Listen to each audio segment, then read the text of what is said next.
Part, partly my fault.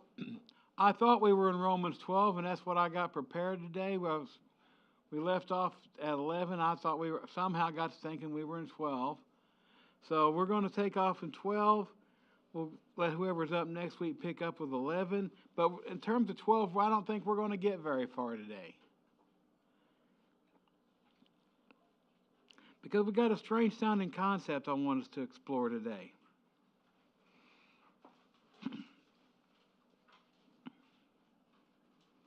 Like I said, we are not. I don't have any plans on us getting very far today.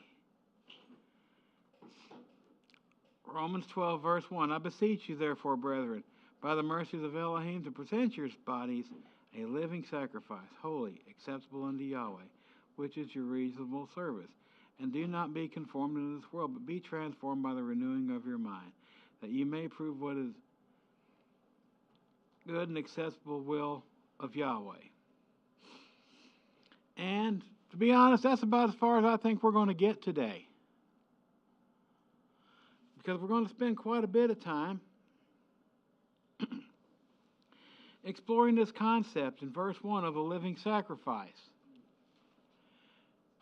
Now, it sounds rather strange to us, that it may, particularly to a first century mind. Let's try to meet them on their sermon, these folks in the first century. They didn't have a King James yet. They didn't have a New Testament yet. They had the writings. They had the Torah, the prophets, and the writings.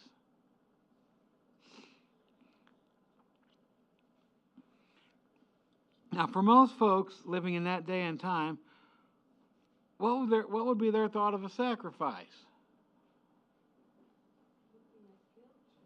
Oh, you're right, Lucy. Anything killed as an offering or sacrifice unto Yahweh. And very briefly, we're not going to spend a lot of time here, but very briefly, we're going to cover these. Keep your place in Romans 12, please. And let's open up to Leviticus 1. Hold your place. Because the most immediate knee-jerk... Here, let me mark my place. There we go. Leviticus 1. The first 5, I'm just going to do the first 5 verses here of the burnt offering. We got a variety of offerings here. The burnt offering, the peace offering, the sin offering, the trespass offering. There is a grain offering here is offered as well. Leviticus 1, verse 1. Now Yahweh called to Moses and spoke to him, saying from the tabernacle of meeting, speaking to the children of Israel, saying to them, when any one of you brings an offering unto Yahweh, you shall bring your offering of the livestock, of the herd and the flock, animals. And if his offering is a burnt sacrifice of the herd, let him offer him a male without blemish, and he shall offer it of his own free will at the door of the tabernacle of the meeting before Yahweh. And he shall put his hand on the head of the burnt offering, and it will be accepted on his behalf to make an atonement for him. And he will kill the bull before Yahweh, and the priest and Aaron's sons, and shall bring the blood, sprinkle the blood all around the altar that is by the door of the tabernacle of meeting. But here, in terms of a sacrifice, here we go with the burnt offering.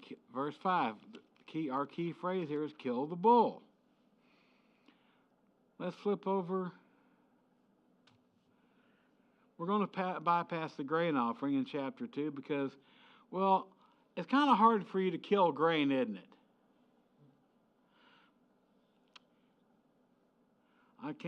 It's kind of hard to imagine the killing of the grain. So we're going to jump ahead to chapter 3 concerning the peace offering.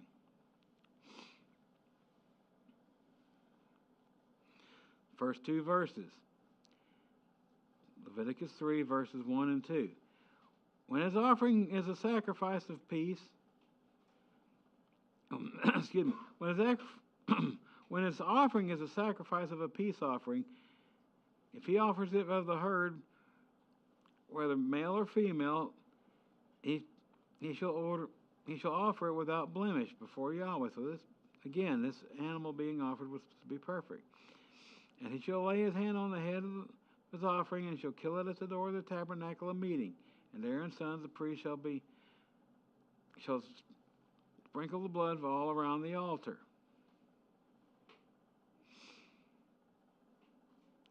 Again, what's he supposed to do? He's supposed to kill it. Verse 2, kill it right at the door of the altar, right at the entrance to the altar.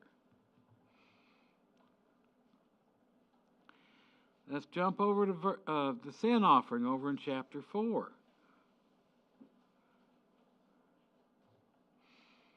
Speak to the children of Israel, chapter 4, verse 1. Speak to the children of Israel, saying, if this person sins unintentionally against any of the commandments of Yahweh in anything which ought not to be done, and does any of them, if the anointed priest shall bring the guilt on the people, let him offer to Yahweh for his sin, which he has sinned, a young bull without blemish, as a sin offering. And he shall bring the bull to the door of the tabernacle of meeting and before Yahweh, and lay his hand on the bull's head, and kill the bull before Yahweh. Again,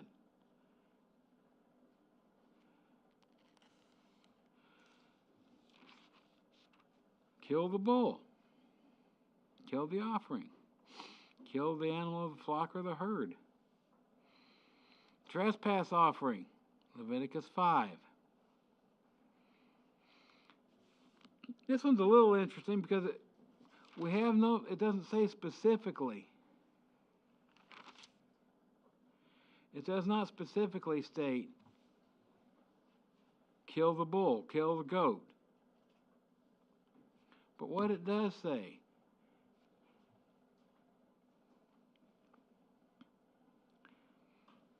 that the animals were to be offered as the previous ones.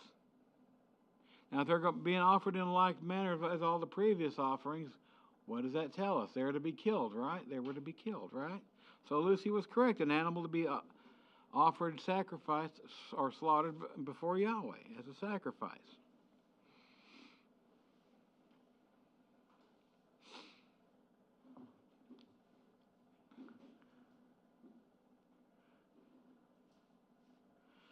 So there we have it, right, folks? We got this concept, these ideas. Well, it does sound a little strange, at least initially, doesn't it? But we're going somewhere with this. Just bear with me.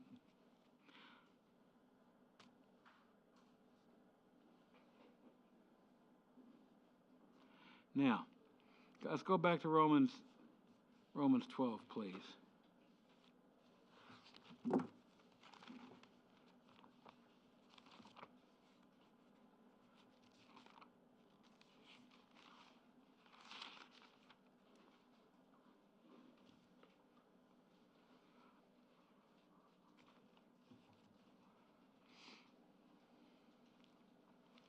Again, verse 1.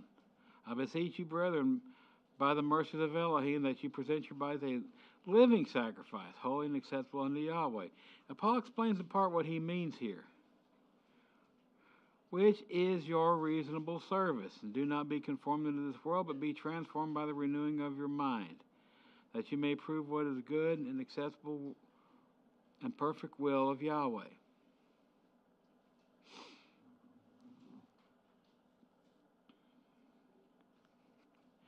Now, what can Paul could possibly mean by this idea, this concept, his concept that he discusses here, of a living sacrifice? Or is it entirely his concept? Lucy? Isn't praise considered a sacrifice? We'll be going there, yes. Offering praise is a sacrifice. That is correct.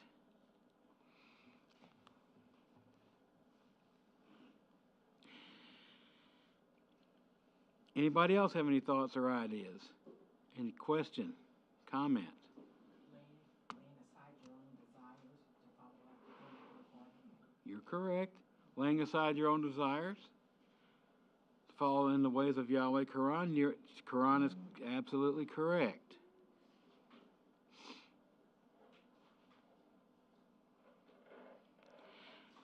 let's try a little bit of what Paul means by what he explains by this. 'Cause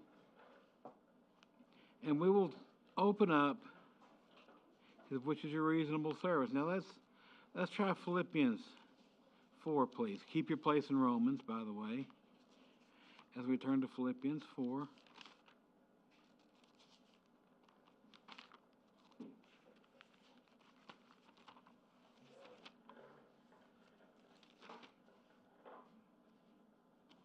Philippians 4 and I'm having trouble turning to Philippians. Philippians 4 and verse 8. Be reading verses 8 and 9. Finally, brethren, whatever things are true, whatever things are... This is going to touch on what Quran said. Finally, brethren, whatever things are true, whatever things are noble, whatever things are just, whatever things are pure, whatever things are lovely, whatever these things are of good report, if there is any virtue, if there is anything praiseworthy, meditate on these things. It's on these things we're to meditate, focus on, not all the negative stuff out in the world. The things which you've learned and received and heard and saw in me, these do. And the peace of Yahweh be with you. Now let's jump down to remaining in Philippians 4. Can we jump down to verse 18 and 19, please? My Elohim shall supply all your need according to his riches and glory by Yahweh, by Yahshua Messiah. And now to our Elohim and Father be the glory forever and ever. Amen.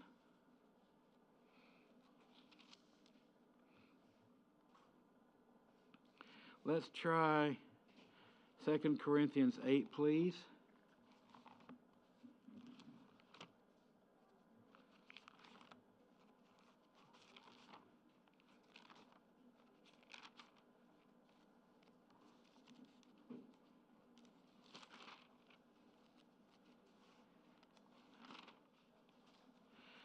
Second Corinthians 8. Let's try verse 12. What verse, please? Verse 12. For if there is a willing mind, for it is accepted according to what one has, and not according to what he does not have.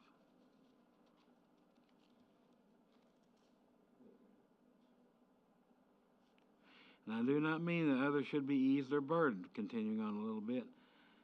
Verse 14, but in equality, now at this time your abundance may supply their lack, that their abundance may supply your lack, and there may be equality. As is written, he who has gathered much has nothing left over, and he who gathered little had no lack. That's in Exodus 16.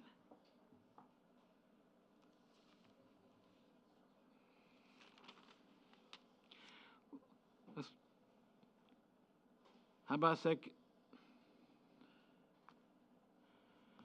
2 Corinthians 9, please? I'm sorry. 2 Corinthians 9.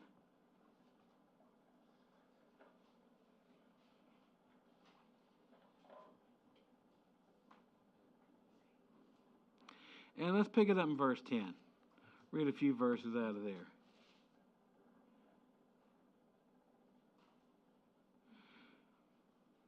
Second Corinthians 9, we'll pick it up in verse 10. Now,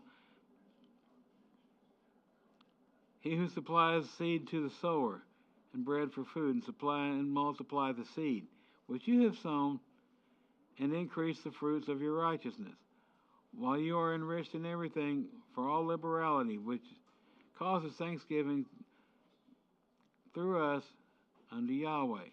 For the administration of this service is not only supplies the needs of the saints, but is also abounding through many thanksgivings to Yahweh. While though the proof of this ministry, they glorify Yahweh for the obedience of your confession to the gospel of Messiah, and for your liberal sharing with them and all men. and by their prayer, who long for you because of the exceeding grace of Yahweh in you. Thanks to be to Yahweh for his indestructible gift, or his indescribable gift. Sounds reasonable, a few verses concerning your reasonable service, but is that all there is, or is there something else, another element altogether? Cheryl. In verse 10, I see seed and bread and fruit. Is that what we're talking about?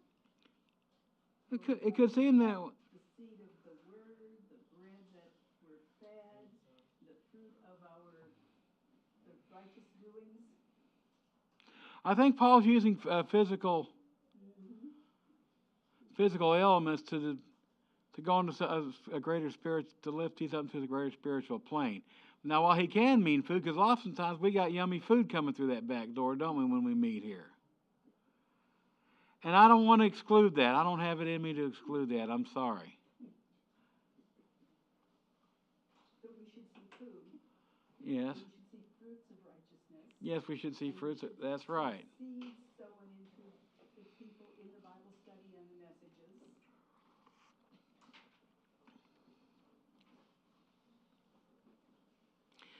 Because what we're going to see here very shortly, as I hinted at earlier, this is not this concept, this idea that the sacrifices, you kill the bull, you kill the goat, but we do the acceptable living sacrifice in the New Testament, kill the goat, and that's strictly the Old Testament. That's not true. It was Paul's teaching what is actually a very old idea. It does have its basis in what's commonly called the Old Testament. Call it what you will. The writings of Brit Kadashah, call it what you will. I don't like to argue over terms like that. Call it the Old Testament. I won't care either. And for the set the record straight, teaching is not just from Paul, but several other biblical writers. And in terms of our New Testament, can we please try?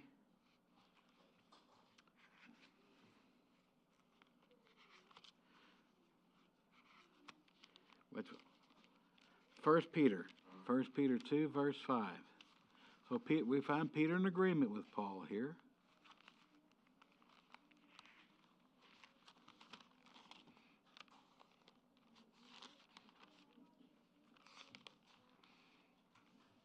First Peter 2, 5.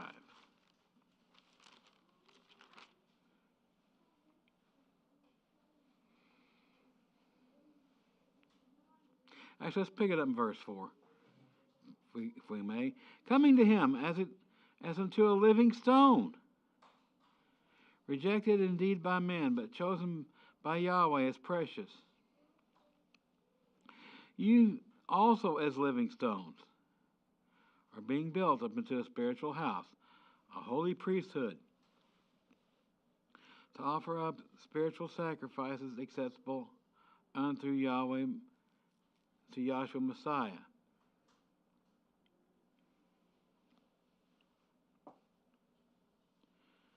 So if he's talking sacrifice, what's Peter talking about here? Remember, he spells it out. This is priesthood.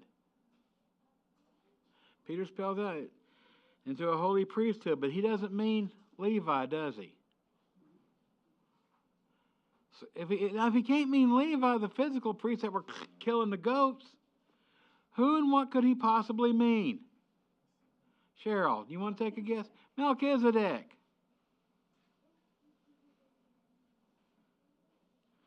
And this has been the case all along, because this is what he wanted from his Yahweh's priesthood of the firstborn, if you will.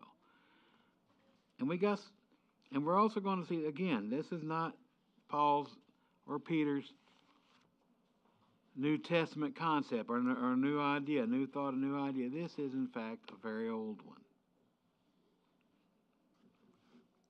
And we're going to see these scriptures we're going to examine will involve things like prayer, songs of praise, service to brethren,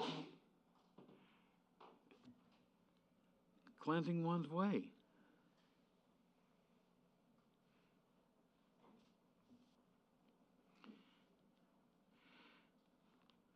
So let's back up to Psalms. To Psalm 69, please, shall we?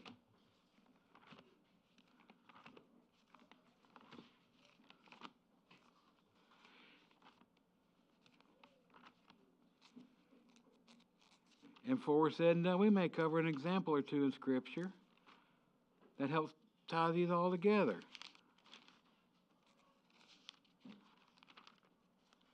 Let's try Psalm 69, please, before we get there. Psalm 69, we'll pick it up in verse 30, verses 30 and 31.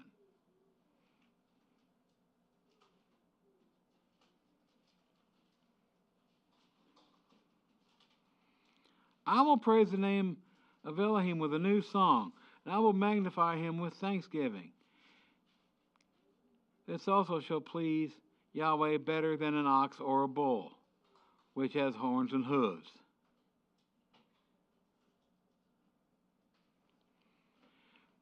The humble shall see this and be glad, and you who seek Yahweh, your heart shall live.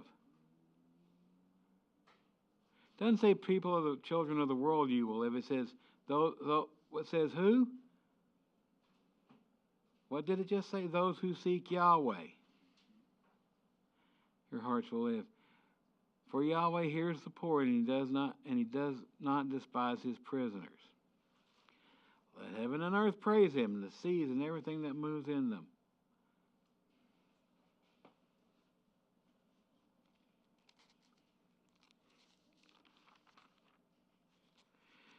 Can we please try Hosea 14, verse 2?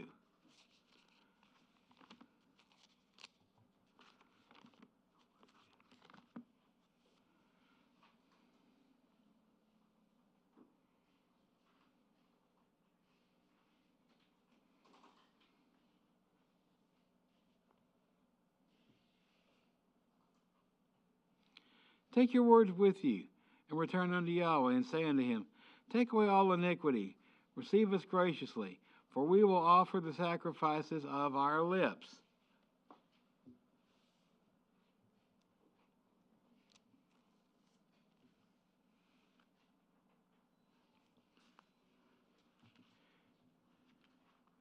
And I did overlook one in Psalms. Jumped right over it. Let's try Psalms 50, please. Can we back up to Psalms 50? We'll read the verses 13 and 14.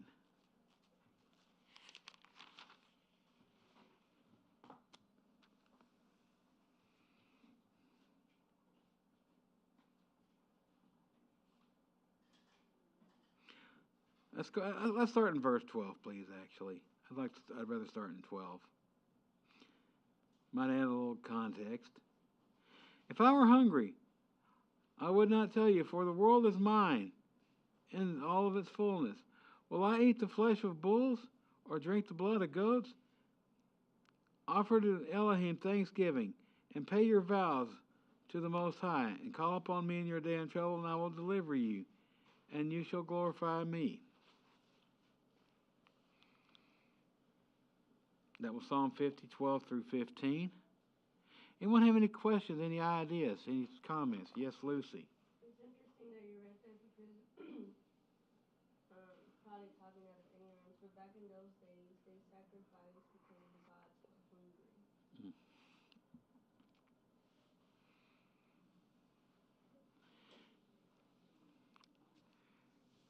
Certain cultures in the past, they would sacrifice because the gods were hungry.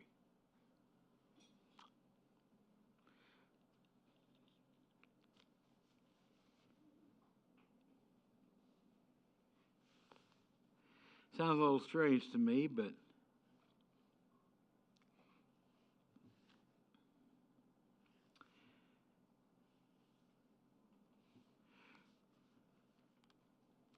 and while we're still in Psalms, let's see. Let's try Psalms 141, please. Verses 1 and 2.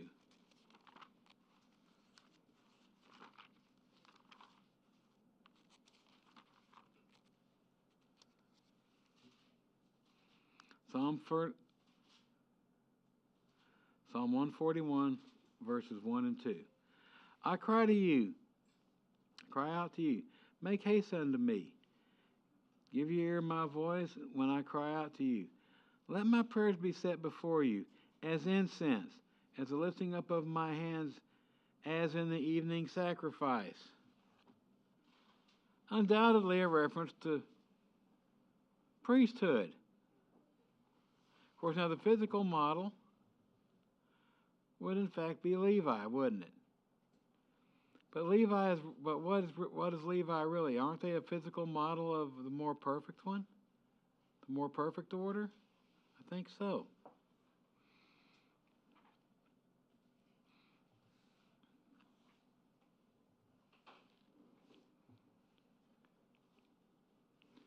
Any question or comment so far? Because we're going to find Paul agrees with this as well. And he explains this more in other bits and pieces. Let us try, please. 1 Corinthians 5.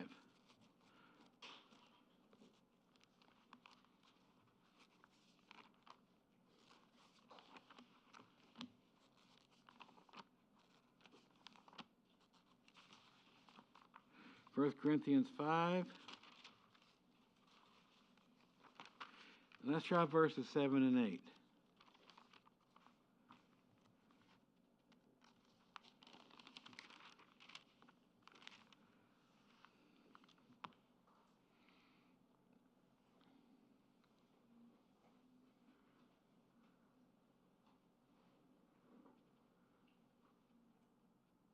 Purge out the old leaven then, that you may be a new lump, since you are truly unleavened. For indeed, Messiah our Passover was sacrificed for us. Therefore, let us keep the feast, not with the old leaven. Here we go, so we're getting somewhere. Not with the old leaven, nor with the leaven of malice and wickedness, but with unleavened bread of sincerity and with truth. Unleavened bread of sincerity and truth. So maybe Cheryl's correct. Maybe she's on to something. Maybe the physical food Paul pointed out in these other scriptures that suggested service, maybe he did mean something greater than the physical. Perhaps he did. For that matter, he did. There's no perhaps to it. He did. He meant something much higher. Though it could include that.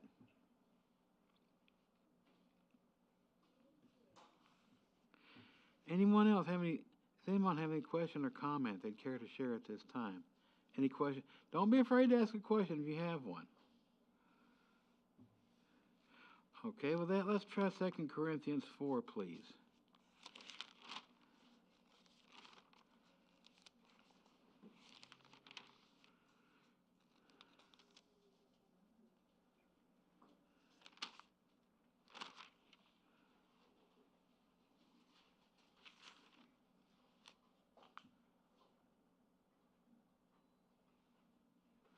Second Corinthians 4, let's try verse 16, please. 16 through 18. Therefore, we do not lose heart, even though our outward man is perishing, and yet the inward man is being renewed day by day. For our light affliction, which is but a moment, is working for us at a far more exceeding and eternal weight of glory, while we do not look at the things which are seen. So Paul's making a point. He's not looking at things visible, but at things which are not seen. For some of the things which are seen are temporary, but the things which are not seen are eternal.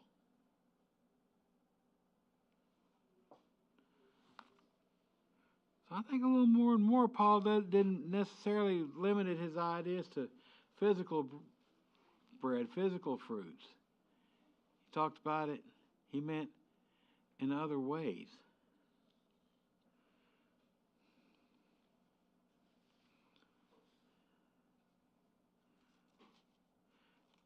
Let us try, please, Philippians 2:17.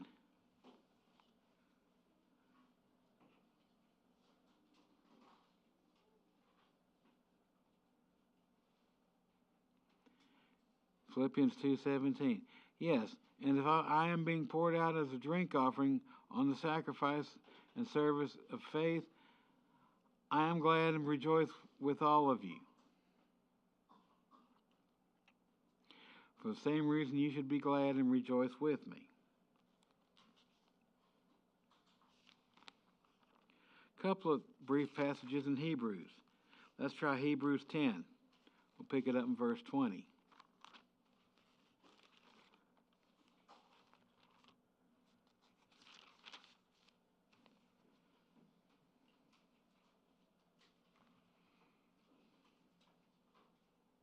Actually, let's go ahead and start in 19. Hebrews 10 will start in 19. Therefore, brethren, we'll go through 25. Therefore, brethren, having a boldness to enter the holiest by the blood of Yahshua, by a new and living way, which he has consecrated for us, through the veil, that is his flesh, and having a high priest over the house of Elohim, let us draw near with a true heart, in full assurance of faith, having our hearts sprinkled from an evil conscience and our bodies washed with pure water. Let us hold fast to the confession of our hope without wavering, for he who promised is faithful. Let us consider one another in order to stir up love and good works, not forsaking the assembling of ourselves together, as is a matter of some, but exhorting one another, and so much as more you see the day approaching.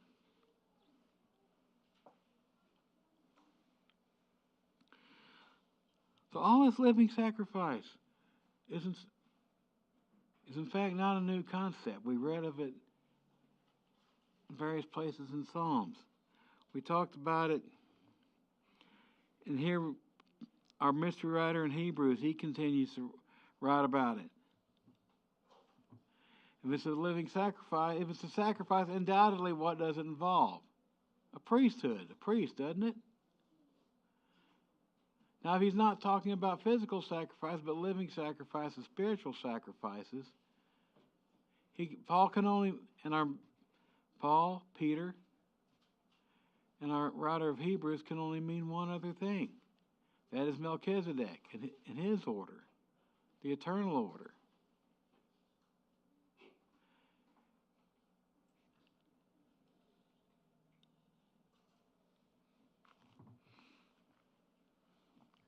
Any question, comment, anyone? If not, let's go over to remaining in Hebrews. Let's turn to 13, please.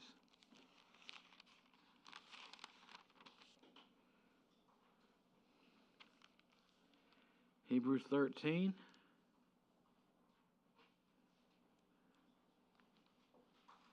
And let's pick it up in verse 15.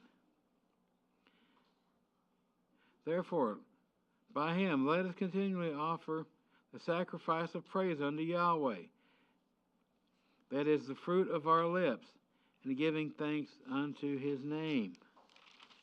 Verse 16. But do not forget to do good and to share, for such sacrifices, with such sacrifices Yahweh is well pleased. And obey those over you, and be submissive, for they watch out for your souls as those who must give account, and let them do so with joy and not with grief, for that would be unprofitable for you.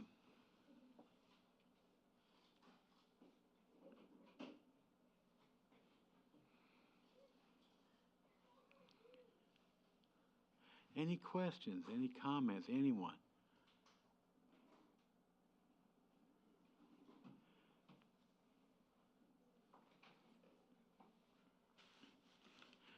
So this idea of the living sacrifice is in fact a very old idea, and it's carried on through and it's explained more perfectly in in what we call the New Testament.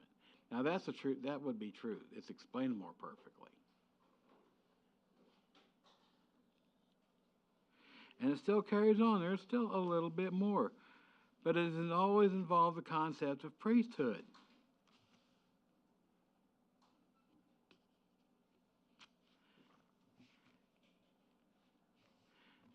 And I did miss one before. I wanted to go to Revelation, but I did miss one in Malachi. Can we turn to Malachi 1, please? I got to get that one in. I jumped right over it. Did not mean to, but I jumped right over it.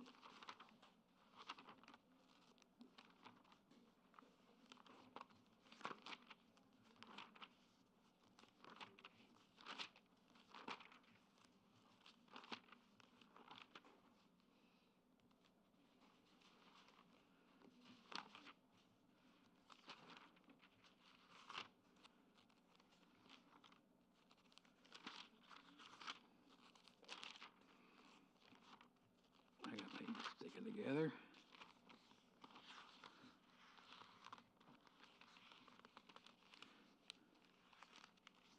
Malachi verses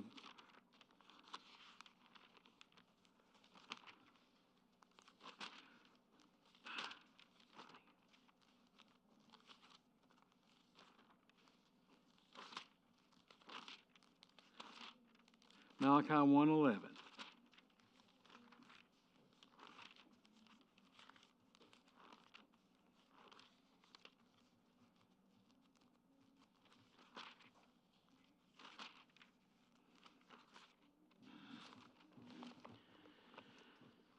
Someone please read Malachi 1:11. I may have a brave volunteer.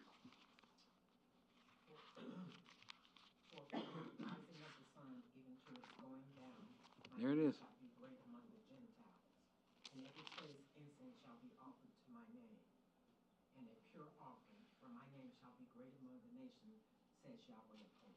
Mm-hmm.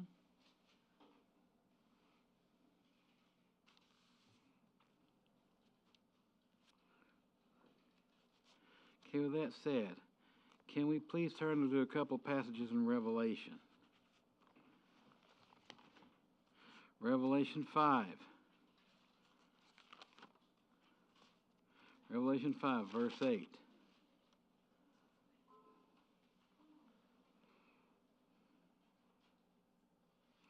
Now Revelation 5, verse 8. Now when he had taken the scroll, the 4 living creatures and the 24 elders fell down before the Lamb, each having a harp and golden bowls full of incense, which are the prayers of the saints.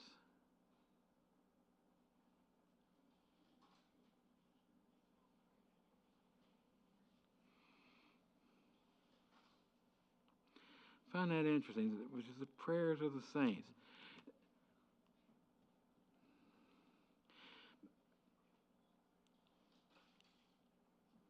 Now, what we see here's what we see here.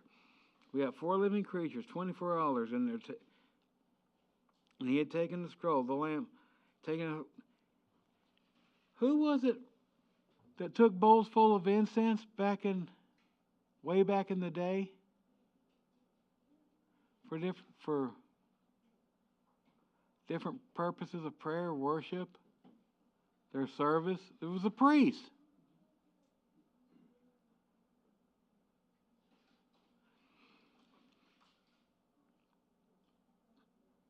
So what do we see here?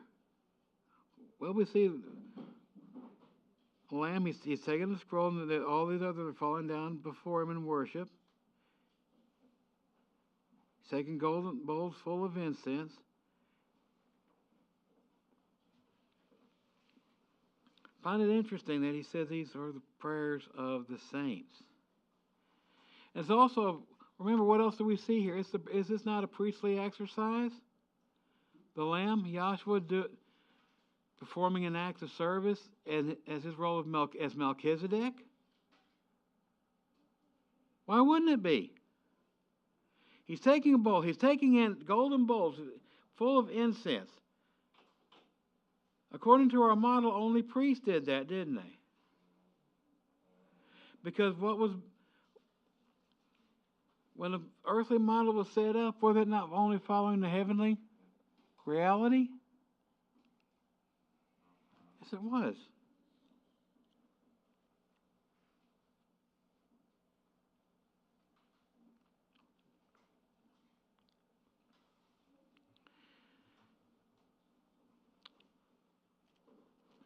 And let's try Revelation 8, please. Flip a few pages over.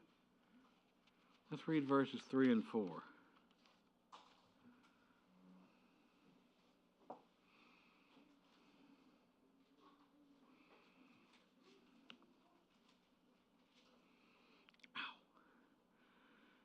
Then another angel, having a golden censer, came and stood at the altar, and he was given much incense, that he should offer it with the prayers of the saints upon the golden altar which was before the throne. And the smoke of the incense with the prayers of the saints. We keep hearing this. The smoke is, in fact, the prayers of the saints. It's incense. And ascended before Yahweh from the angel's hand.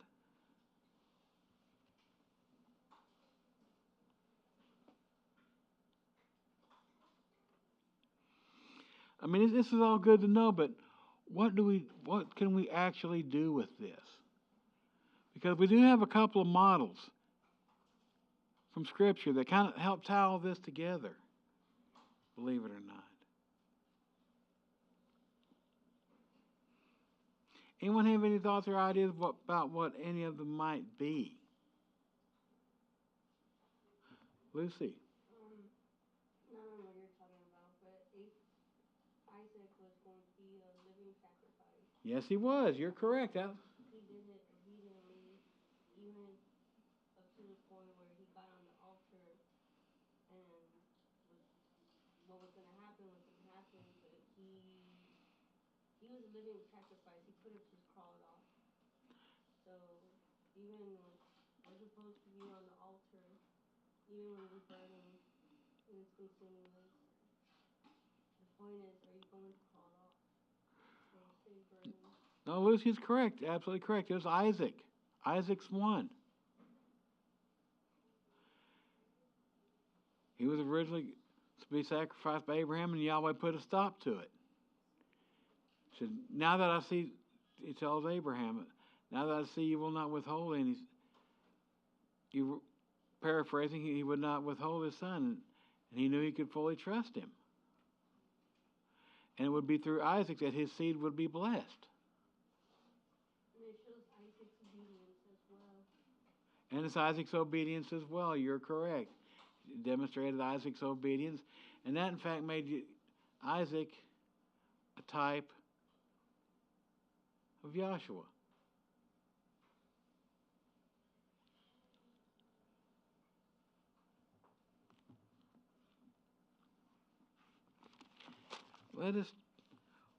While we're thinking about what one or two of these living sacrifices might be, an example, let's turn to Genesis, please. Let's go all the way back to the beginning.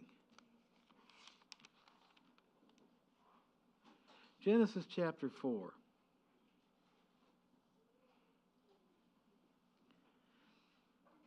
Where Cain kills Abel.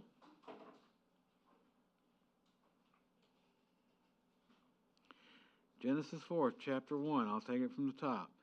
Now Adam knew his wife Eve, and she conceived and bore Cain, and said, I have acquired a man from Yahweh. Then she bore again, this time his brother Abel. Now Abel was a keeper of the sheep, but Cain was a tiller of the ground. And in the process of time it came to pass that Cain brought an offering of the fruit of the ground unto Yahweh. And Abel also brought of the firstborn of his flock and of their fat. And Yahweh respected Abel and his offering. Verse 5, but he did not respect Cain nor his offering. And Cain was very angry, and his countenance fell. And so Yahweh called on to Cain and said, now why are you angry? Why has your countenance fallen? He says, look, if you do well, will you not be accepted? And if you do not do well, sin lies at the door, and its desires for you, but you should rule over it. Now Cain talked with his brother Abel, and it came to pass that we're in the field, that Cain rose up against Abel, his brother, and he killed him.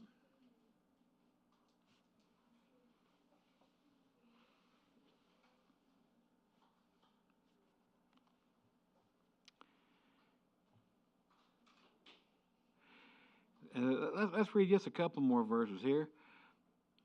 And then Yahweh said unto Cain, "Where's Abel your brother?" He said, "I don't know. Am I his keeper?" And he said, "What have you done? The voice of your brother's blood cries out to me from the ground." And so now you're cursed. Okay, that'll be sufficient. Now let's discuss this a minute. How does this tie in with anything with the material we've covered so far? Well, it says Yahweh in verse 4. Verse 3, both brothers bring an offering. Cain from the fruit of the ground, Abel from his firstborn of his flock. Verse 4, it says, let's pay attention here. Yahweh respected Abel and his offering. It was both. He accepted both. It wasn't just the offering we accept. Because first things first, it says he respected Abel in his offering.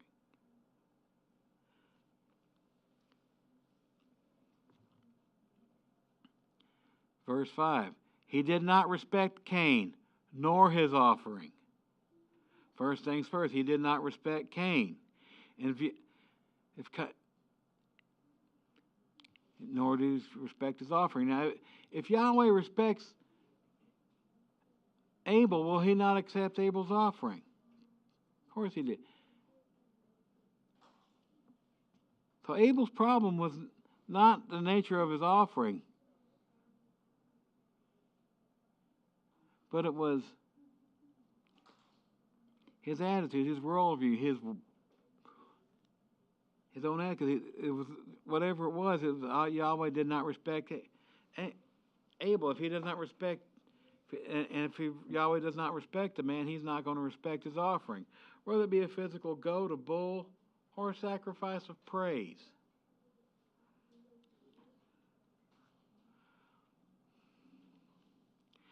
Because here's the key to all this in verse 7. If you do well, will you not be accepted?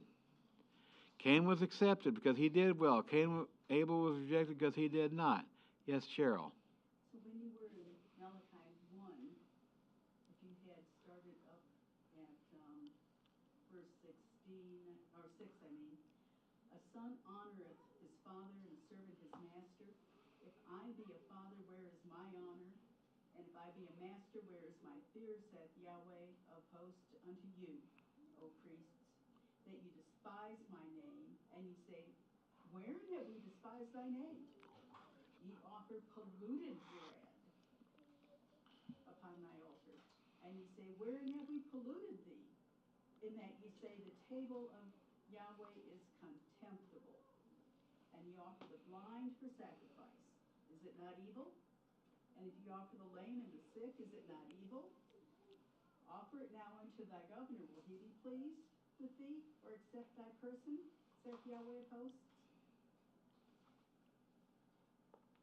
So we see what makes the difference in the offerings when we pollute them. As we talked View the table of Yahweh as contemptible. we talked last week about if you bring an offering and you and your brother have aught between each other, or you know of aught between you and a brother, this thing's polluted, you need to go take care of that before you bring that offering to him.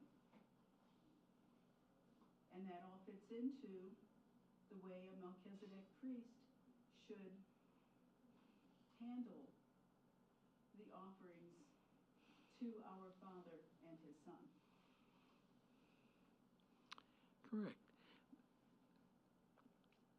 There's still a question remains, though. Why, or what does Abel have to do with what we've discussed so far? It would seem that Abel did both at the same time. Both his physical offering, his literal offering of his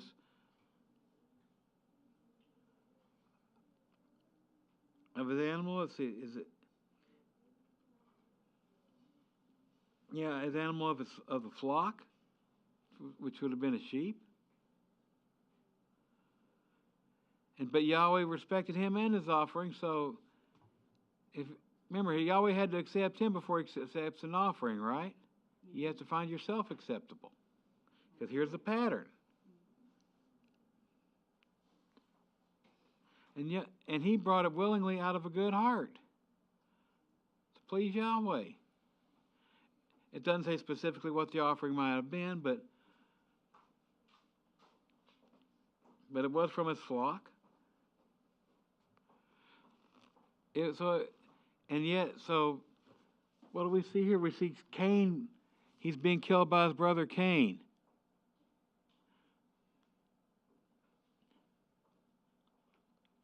Cain's real problem wasn't with his brother, but it was with Yahweh. And he took it out on his brother. So I think we can see Abel doing both at the same time. The physical and the spiritual.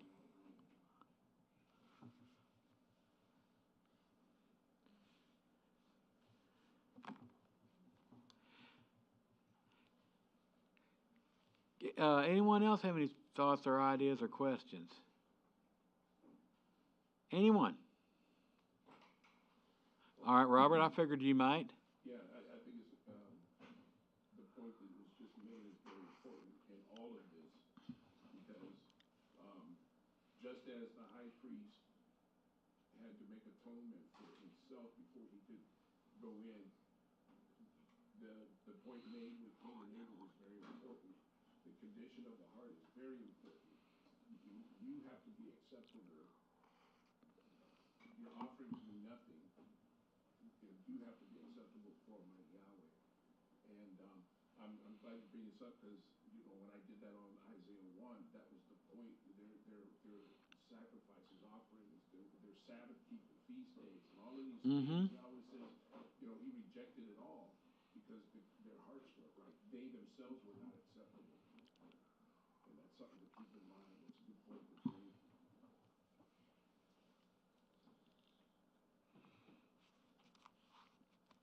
Anyone else think of another example in Scripture? Old Testament or New Testament, either one. Where what we've read and covered so far just might be an example, a good working model on how this works. All right, Robert? Another thing that you mentioned is living sacrifice.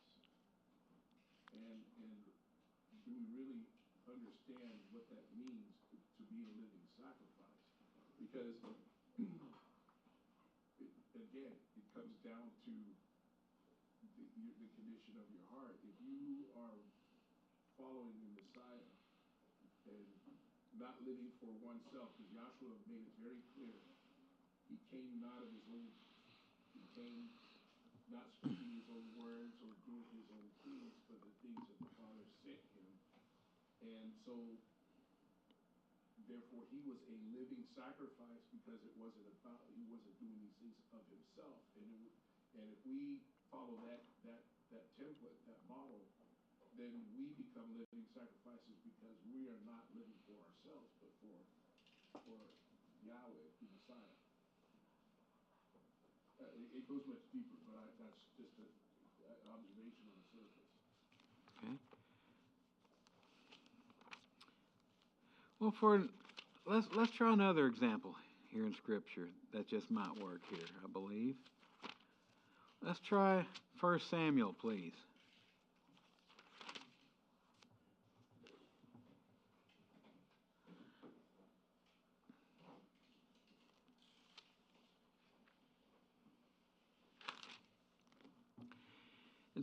This is going to focus a little bit more on a prayer being the incense.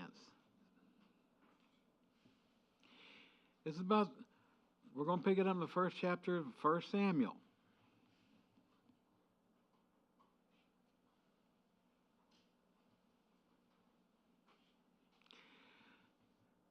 And let's pick it up in verse 8.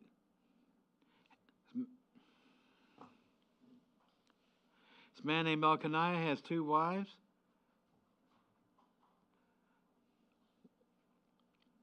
And one was named Hannah. It was what we're going to focus on. So we're going to focus on Hannah here.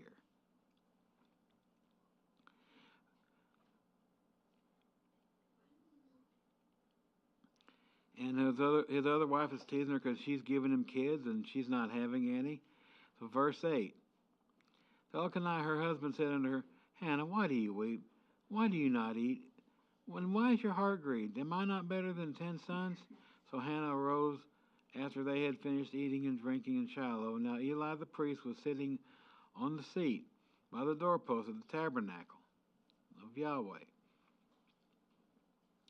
And she was in bitterness of soul, and prayed unto Yahweh, and wept in anguish. Then she made a vow and said, O Yahweh of hosts, if you will indeed look on the affliction of your maidservant, and remember me, and not forget your maidservant, but will give your maidservant a male child, and I will give him unto Yahweh all the days of his life, and no razor shall come upon his head. And it happened,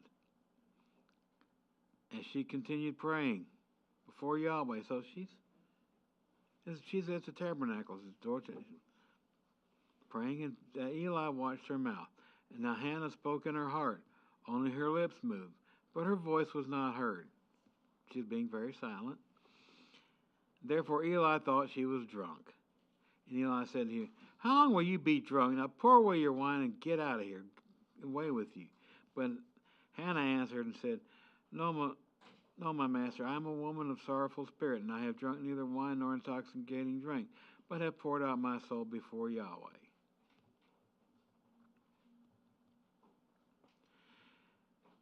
And do not consider your maidservant a wicked woman, for out of the abundance of my complaint and grief I have spoken until now. Then Eli answered her and said, Go in peace. May the Elohim, mighty one of Israel, grant you your petition which you have asked of him. And she said, Let your maidservant find favor in your sight. So the woman went her way and ate, and her face was no longer sad.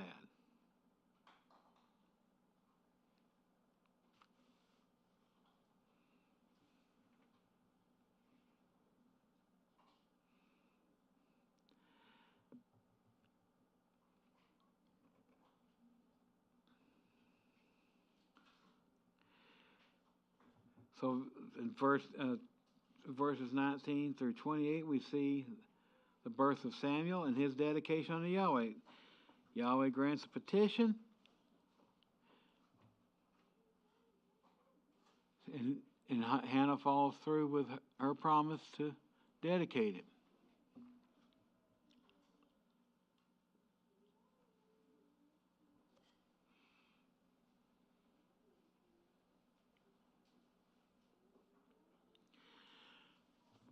Again, we see the prayers of the saints. And Hannah had evidently done very well, and so therefore she was what? She had been received. Her prayer and her answer was received. It sounded good to Yahweh, like a good incense, if you will. Anyone else think of an example? I think we got time for one more. Daniel. That's good. Let's turn to Daniel. Which one did you have in mind? Let's see. Let's just turn.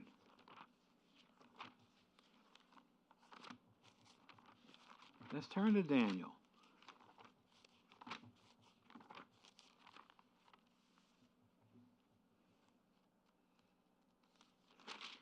We get a few examples here out of Daniel, actually.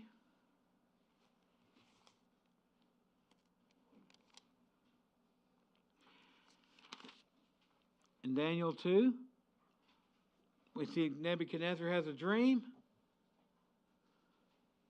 Daniel and his buddies seek Yahweh for the interpretation. Yahweh gives it to them.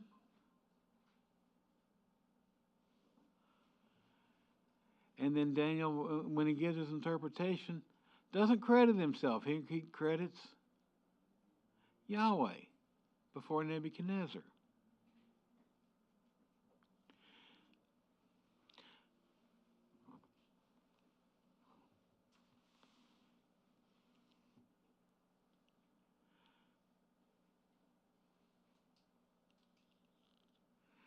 But here's something interesting here.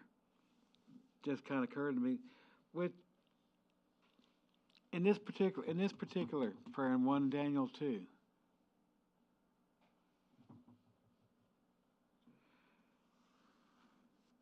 Maybe I better save it.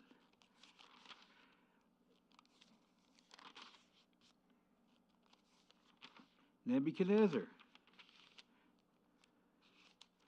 has his own in Daniel 4 after his episode of being going into blindness and madness, but eating ox and straw for several years.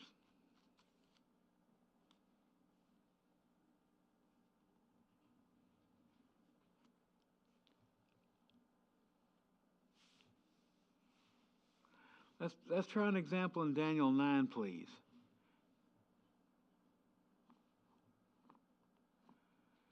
Daniel 9. Let's start in verse 20. Now I was speaking, praying, confessing my sin and the sin of my people Israel, and presenting my supplication before Yahweh, my Elohim, and for the holy mountain of my Elohim. And yes, while I was speaking in prayer, the man Gabriel, whom I had seen in the vision at the beginning, being caused to fly swiftly, reached me about the time of the evening sacrifice. And he informed me and talked with me and said, "O Daniel, I've come forth to give you skill to understand. In the beginning of your supplications, the command was sent out that I have come out to tell you. For you are greatly beloved, and therefore consider the matter and understand the vision." There's something interesting about a pattern to this Daniel's prayer. These prayers we found in Daniel. Well, remember how we saw in Revelation that these incense of the saint, the incense, heavenly incense, the prayers of the saints, were cast upon the earth. Well, proverbially speaking, isn't that what we see here? Because what was the answer? Prophecy given. And it occurred. It happened. It came to pass. Proverbially, if you will, scattered upon the face of the earth. And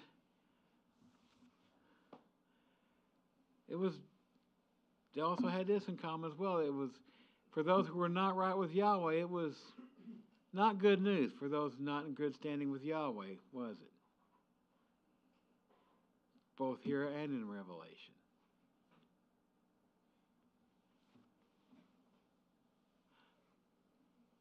But if you were in good standing with Yahweh, you were doing well, you were being received, you were not affected by these, were they?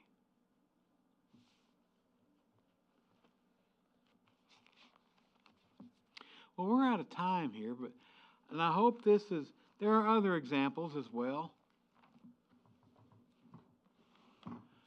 Before we close, are there any other questions or comments? Cheryl. I think Psalm 19:14 sums it up pretty well. Okay, do that, please. Let the words of my mouth and the meditation of my heart be acceptable in thy sight, O Yahweh, my strength and my redeemer. And there we go.